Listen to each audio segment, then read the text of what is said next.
Hey, I wanted to bring something to your attention. I've had people before say, when we've talked about life insurance in this way, and they say something like, is this like the latest and greatest? And that just couldn't be further from the truth. For those of you that have dug through our Financial Caffeine Insiders or seen us live on a workshop, you remember us talking about being balanced using the example of the teeter-totter.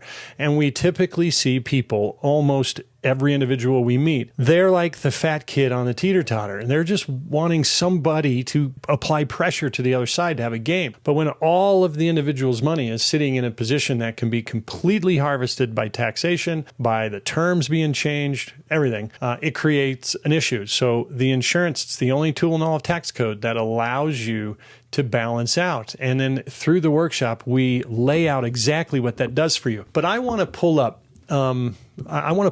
an article. It's hard to find this because, believe it or not, what you're going to see on my screen here, I had to go to the library in Denver, downtown Denver, Colorado, and I had to flip through the microfiche. Don't know if you've ever done that. Most of you have at some point in your life. I forgot how nauseating that is to sit there and zip and flip through the film. But I want to point something out. This was something the Denver Business Journal did in late 1999. It was called The Century Book. And what they did is they highlighted, this was November 12th, the week of the 12th to the 18th, they highlighted one page in Denver history for every single year. So 1928, 1929, 1930, all the way to 1999 was a year of Denver history. Now, if we look at this, of course, we know what happened. October 29th of 1929 was the biggest stock market crash, or certainly one of them. And I got to pull up my readers. Now, for any of you who have been in Colorado for any length of time,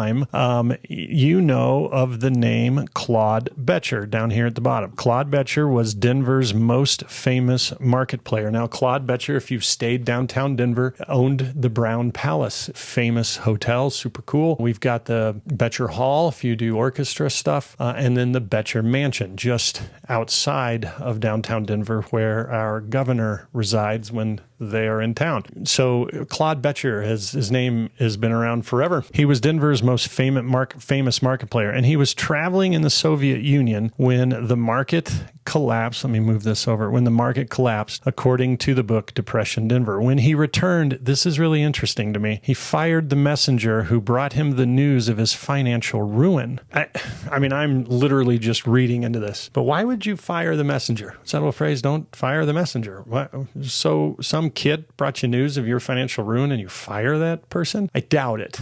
My guess is that the messenger was maybe somebody who had done some financial work for him, and he comes and is telling him how he's financially ruined. He's financially ruined. So obviously that guy didn't know what he was talking about. That's just a guess. But he had the courage to wait for stocks to drop more before he did what? Before he borrowed $2 million from his life insurance policy and bought. It is the only reason he is still known to history. Most investors had no other resources to call on. Isn't that interesting? What was he told was his situation? That he was ruined. What did he not lose access to? He didn't lose access to this. He didn't lose access to his ability to borrow and leverage it. What did he not lose? He did not lose $2 million in his insurance. Now, you can't borrow 100% of your cash value because the policy needs to do what it can to not lapse. So that means he had more than that. So think about this. He had to have had at least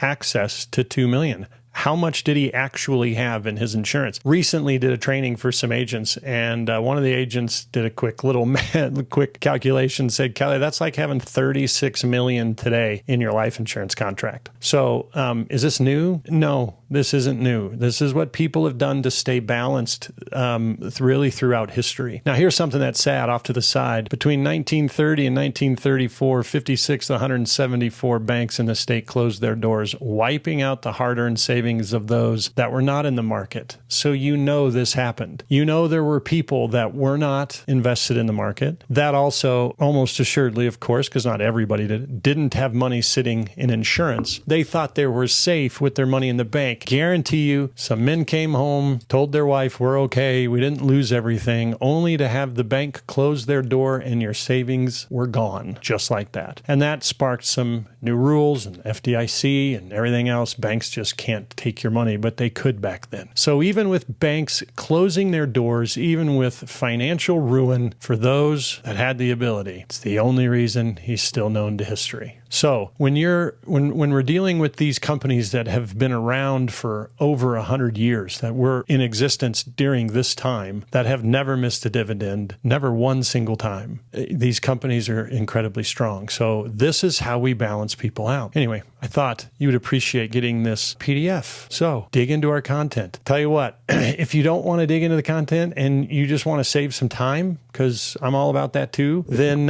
click the links in here and you can get on our calendar.